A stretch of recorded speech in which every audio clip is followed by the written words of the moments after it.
নমস্কার, সোজা সাপটা সুব্রতয়ে আপনাদের স্বাগত জানাই। আগামী বিধানসভা নির্বাচন যত ধীরে ধীরে এগিয়ে আসছে তত যেন মমতা বন্দ্যোপাধ্যায়ের উপরে নতুন করে চাপ সৃষ্টি করছেন শুভেন্দু অধিকারী। শুভেন্দু অধিকারী এবং মমতা বন্দ্যোপাধ্যায় 2026-এ মুখোমুখি হবে কিনা এই নিয়ে যখন চারিদিকে একটি গুঞ্জন রয়েছে, তখন শুভেন্দু অধিকারীর যে অ্যাক্টিভিটি, সেই অ্যাক্টিভিটিগুলোর মধ্যে কিন্তু এটি শুধুমাত্র আর গুঞ্জনের মধ্যে সীমাবদ্ধ নেই। দেখুন, নন্দীগ্রামে মমতা বন্দ্যোপাধ্যায়কে হারিয়ে শুভেন্দু অধিকারী এটা প্রমাণ করে দিয়েছে যে মমতা বন্দ্যোপাধ্যায় অপরাজেয় নয়। ভাই, তৃণমূল কংগ্রেসের নেতারা যে কথাটা বলে যে মমতা বন্দ্যোপাধ্যায় যে বিধানসভাতেই দাঁড়াবে সেটাতেই মমতা বন্দ্যোপাধ্যায় জিতবে বা সেই জায়গাটাই মমতা বন্দ্যোপাধ্যায়ের হয়ে যাবে, এটা যে সর্বৈব ভুল, সেটা নন্দীগ্রামে 2021-এ শুভেন্দু অধিকারী মমতা বন্দ্যোপাধ্যায়কে হারিয়ে প্রমাণ করে দিয়েছে। তাহলে এবার শুভেন্দু অধিকারী কি প্রমাণ করতে চাইছেন? এবার কি মমতা বন্দ্যোপাধ্যায়কে তার নিজের কেন্দ্রে ভবানীপুরে হারিয়ে মমতা বন্দ্যোপাধ্যায়কে রাজনৈতিক সন্ন্যাসে পাঠাতে চাইছেন, নাকি মমতা বন্দ্যোপাধ্যায়ের উপরে চাপ তৈরি করে মমতা বন্দ্যোপাধ্যায়কে ভবানীপুর বিধানসভার মধ্যেই আটকে রাখতে চাইছেন 2026-এর নির্বাচনে? দেখুন, প্রশ্ন কিন্তু এইগুলো উঠছে, কিন্তু এই সবগুলো প্রশ্নের দানাটা কোথা থেকে বেঁধেছিল? দানা বেঁধেছিল যেদিন শুভেন্দু অধিকারীর মুখ থেকে খালি একটা কথা বেরিয়েছিল যে তার কাছে মনে হচ্ছে নন্দীগ্রামের থেকেও অনেক সহজ ভবানীপুর। দেখুন, তৃণমূল কংগ্রেসের নেতারা এটাকে কিভাবে নিয়েছে বলতে পারবো না, তবে তৃণমূল কংগ্রেসের সর্বময় নেত্রী মমতা বন্দ্যোপাধ্যায় শুভেন্দু অধিকারীর এই কথাটাকে কিন্তু একদম হালকাভাবে নেয়নি। একদম শুভেন্দু অধিকারীর এই কথাটাকে হালকাভাবে নেয়নি, কারণ উনি নন্দীগ্রামের নির্বাচনটাকে হালকাভাবে নিতে গিয়ে শুভেন্দু অধিকারীর কাছে 1956 ভোটে হেরে এসেছিলেন। সুতরাং ভবানীপুরে শুভেন্দু অধিকারী যদি দাঁড়িয়ে পড়ে, সেক্ষেত্রে ওনার যে সমস্যা তৈরি হবে সেটা উনি খুব ভালো করে বুঝতে পেরেছেন। তাই শুভেন্দু অধিকারীর এই কথাটাকে উনি হালকাভাবে নেয়নি। তাই তড়িঘড়ি যেদিনকে উনি 27 তারিখে নেতাজি ইন্ডোরে মিটিং করলেন বা মেগা সম্মেলন করলেন, সম্মেলন করেই তড়িঘড়ি ছুটে গেছিলেন ভবানীপুরে। তড়িঘড়ি ভবানীপুর নিজের বিধানসভায় ছুটে গিয়ে সেখানে 8টা ওয়ার্ডের কাউন্সিলরকে নিয়ে তিনি বসেছেন এবং বসে সেখানে ফিরহাদ হাকিমও উপস্থিত ছিলেন তার ভাই বউ কাজারি ব্যানার্জি, প্রত্যেকে উপস্থিত ছিলেন। তাদেরকে প্রথম প্রশ্নটাই উনি করেছিলেন যে ওনার মনে হয়েছে রাজ্য সরকারের যে সমস্ত প্রকল্প আছে সেই প্রকল্পগুলো এখনো পর্যন্ত ভবানীপুরের মানুষের কাছে সবার কাছে পৌঁছায়নি। কোথাও একটা এই কাউন্সিলররা যে কাজ করেনি বা কাউন্সিলররা এই রাজ্য সরকারের যে প্রকল্পগুলো মানুষের বাড়ি অবধি পৌঁছে দিতে পারেনি, সেটা নিয়ে উনি সন্দেহ প্রকাশ করেছে। এবং তার সঙ্গে সঙ্গে উনি যে ক্যালকুলেশনটা করেছে, উনি ভেবেছেন যে এই ভবানীপুরে যে 80% অমুসলিম ভোট আছে, এই ভোটের ক্ষেত্রে কিছু শতাংশ ভোট যদি না কেটে বাদ দেওয়া যায়, তাহলে ওনার ভবানীপুরে জয়টা অতটা সহজ হবে না।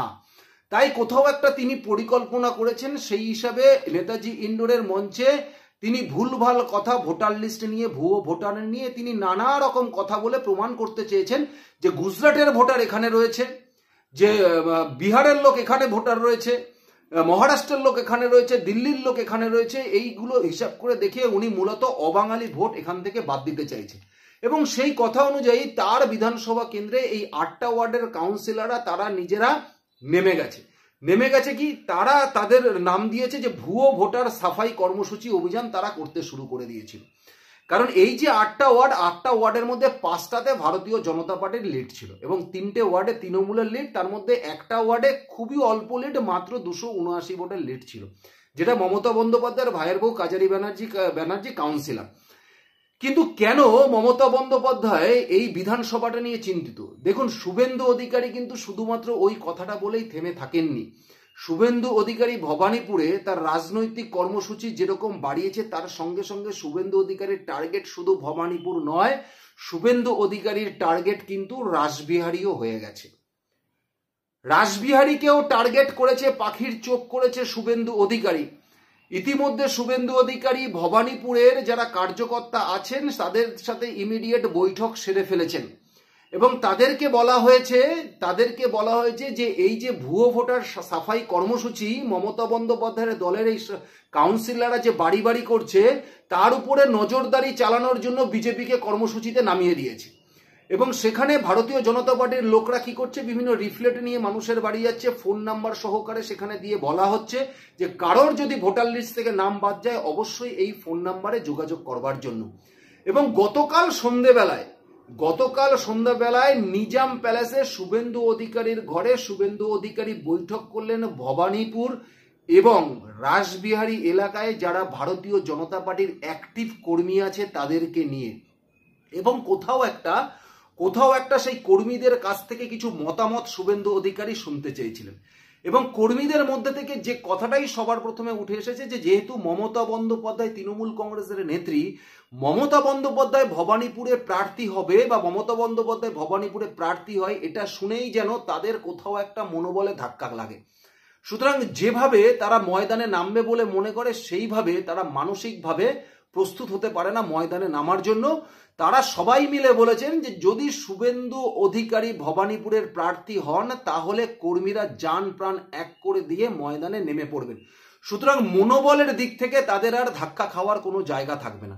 দেখবেন যে কোনো যুদ্ধে জয়লাভ করতে গেলে সবার আগে মনোবলটা দরকার, যে যুদ্ধ করবার মতো যে মনোবল, যেটা নন্দীগ্রামে শুভেন্দু অধিকারী দেখিয়েছিলেন এবং মমতা বন্দ্যোপাধ্যায়কে হারিয়ে পুনরায় কালীঘাটে ফেরত পাঠিয়েছিলেন।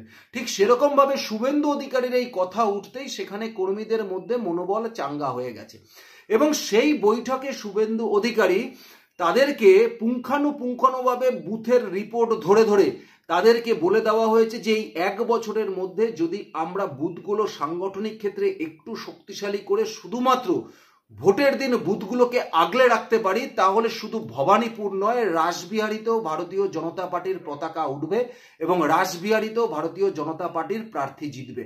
কারণ তিনি যে পরিসংখ্যান 2024-এর তুলে ধরেছেন সেই পরিসংখ্যান হিসাবে ভবানীপুর কেন্দ্র, যেটা দক্ষিণ কলকাতার যে লোকসভা কেন্দ্র আছে, সেই লোকসভায় যে 7টা বিধানসভা আছে, কসবা আছে,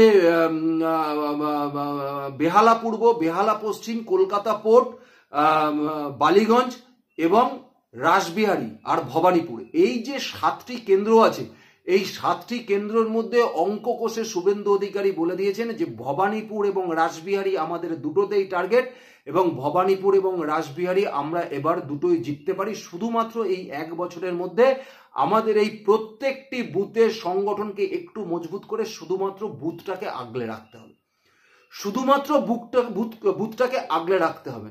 এবং তিনি যে পরিসংখ্যান সামনে ফেলেছেন সেই পরিসংখ্যান হিসেবে তিনি বলেছেন যে ভবানীপুরে 2024-এর এই লোকসভা নির্বাচনে ভারতীয় জনতা পার্টি হেরেছে মাত্র 8,297 ভোটে, অর্থাৎ বিজেপি পেয়েছিল 54,164 ভোট এবং তৃণমূল পেয়েছিল 62,461 ভোট। এবং এই তৃণমূলকে জিতিয়ে দেওয়ার পিছনে সব থেকে বড় ভূমিকা যে নিয়েছিল সেটা হচ্ছে সিপিআইএম 14,000-এর ওপরে ভোট টেনেছিল। দেখুন, তৃণমূল আর বিজেপির মধ্যে ডিফারেন্স 8,297 ভোটের এবং সিপিএম টেনেছিল কত? 14,000 ভোটে। সুতরাং এই যে সিপিএম আর তৃণমূলের মধ্যে যে একটা সুন্দর আন্ডারস্ট্যান্ডিং আছে, যেখানে বিজেপিকে জিততে না দেওয়ার জন্য তৃণমূলকে জিতিয়ে দেওয়ার পিছনে সিপিএম এর একটা বড় ভূমিকা রয়েছে। সুতরাং এই যে 8,297টা ভোটে জিতেছে ভবানীপুরে মুখ্যমন্ত্রীর নিজের বিধানসভায়, তাহলে কোথাও একটা শুভেন্দু অধিকারী মনে করছেন যে এখানে যদি শুভেন্দু অধিকারীর মতো কোনো ক্যান্ডিডেট দাঁড়ায় সেক্ষেত্রে বিজেপি কর্মীরা উজ্জীবিত হবে, ডোর টু ডোর ক্যাম্পেনও ভালো হবে, বুথেও কাজ ভালো হবে। সুতরাং সেক্ষেত্রে মমতা বন্দ্যোপাধ্যায়ের হারার সম্ভাবনা প্রবল। এবং তার সঙ্গে সঙ্গে তিনি রাসবিহারীর যে নথি তুলে ধরেছেন সেখানে বলা হচ্ছে, আপনারা দেখতে পাচ্ছেন ভবানীপুরের পরেই রাসবিহারী, দুটো কেন্দ্র একদম পরপর রয়েছে। রাসবিহারীতে এই 2024-এর লোকসভা নির্বাচনে তৃণমূল কংগ্রেস মাত্র এগিয়েছিল 1,691 ভোটে, অর্থাৎ বিজেপি পেয়েছিল 56,214টি ভোট, তৃণমূল কংগ্রেস পেয়েছিল 57,905টি ভোট এবং দেখুন সিপিএম পেয়েছিল 15,003 ভোট। এক্ষেত্রেও তাই, সিপিএম ভোট কেটে টিএমসিকে সুবিধা করে দিয়েছে। সুতরাং এই কেন্দ্র দুটোতে যদি শুভেন্দু অধিকারী যদি এই দুটো কেন্দ্র নিয়ে পড়ে থাকেন এবং এই দুটো কেন্দ্রে কর্মসূচি বাড়ান, সেক্ষেত্রে এই দুটো কেন্দ্রে 2026-এ তৃণমূল কংগ্রেসকে পরাস্ত করা সম্ভব হবে। এই বার্তাও শুভেন্দু অধিকারী গতকাল সন্ধ্যাবেলায় নিজাম প্যালেসের বৈঠকে দিয়ে দিয়েছেন। এবং কোথাও একটা গতকাল বসে সেই বৈঠকে কর্মীরা আশ্বস্ত হয়েছেন যে শুভেন্দু অধিকারী এবারে দক্ষিণ কলকাতা লোকসভায় ঢুকছেন, ভবানীপুর বিধানসভায় ঢুকছেন এবং রাসবিহারীতেও ঢুকছেন। সুতরাং এবারে 2026-এর ভোট মমতা বন্দ্যোপাধ্যায়ের কাছে তার নিজের কেন্দ্রেই সহজ হবে বলে অন্তত মনে হয় না। কারণ মমতা বন্দ্যোপাধ্যায় ইতিমধ্যে বুঝে গেছেন যে তার 8টা যে কলকাতা মিউনিসিপ্যাল কর্পোরেশন যে ওয়ার্ড আছে বিধানসভায়, তার মধ্যে 5টাতেই কিন্তু বিজেপি বেশ ভালো ভোটেই লিড করছে। আর সেখানে যদি শুভেন্দু অধিকারীর মতো কোনো প্রার্থী দাঁড়ায়, মমতা বন্দ্যোপাধ্যায়ের হার যে নাকের ডগায় রয়েছে এ বিষয়ে কোনো সন্দেহ নেই। আপনাদের কি মনে হয়? আপনারা কি মনে করছেন? কর্মীদের সাথে শুভেন্দু অধিকারীর এই বৈঠক, ভবানীপুরের কর্মসূচির বৃদ্ধি, কর্মীদের মনোবল দিন দিন বাড়ছে ভবানীপুরে, তাহলে আগামী দিনে 2026-এ কি আবার আমরা মুখোমুখি দেখতে চলেছি শুভেন্দু অধিকারী এবং মমতা বন্দ্যোপাধ্যায়কে? অবশ্যই আপনারা আমাকে কমেন্টস বক্সে জানাবেন। ধন্যবাদ, নমস্কার।